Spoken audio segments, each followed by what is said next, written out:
We are hardworking people. We worked, start our business, and we are living.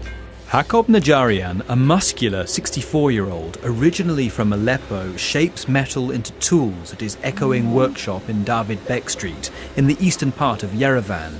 He came here with his family 4 years ago because the bombardment of his home city had made life intolerable. There was no possibility for living.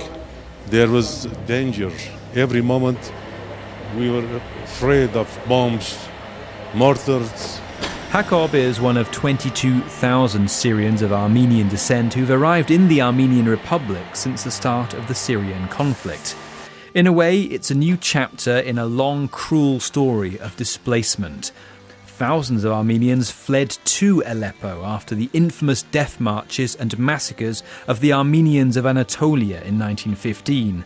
Now fleeing to the Republic of the Armenians rather than to a richer Western country feels like a natural choice for people like Jakob. There was alternative countries, for example Canada or Europe, but I prefer Armenia because Armenia is my homeland. My people is living here. I can communicate with them easily. This sense of belonging doesn't surprise political analyst Alexander Iskandarian from the Caucasus Institute.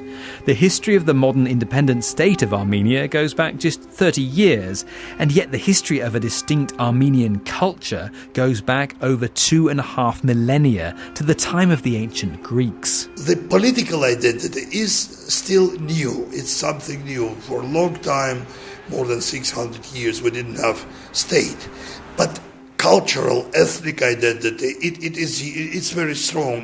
This has led to a rather unique situation. Whereas many countries have considered hosting the displaced people of Syria as a burden to be borne or perhaps avoided, Armenia sees the arrival of these Syrian Armenians as an opportunity to be grabbed with both hands.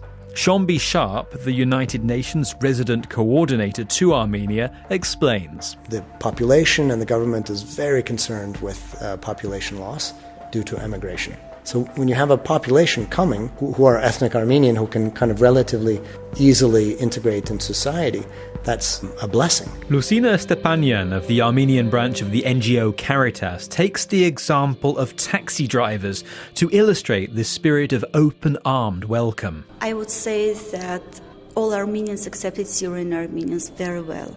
When taxi drivers got to know that this person who is in his car is a Syrian Armenian, there were many cases that drivers didn't take any money. That's partly linked to innate good nature and partly because the new arrivals are seen as useful additions to society, explains Hazmik Kachatrian from the Armenian Red Cross. Our market has some gaps and Syrians are filling these gaps, so it is very helpful for us. For example, if you will go out now to the street and ask anyone in Armenia where to take your car for repairing, they will show you any Syrian Armenian's place.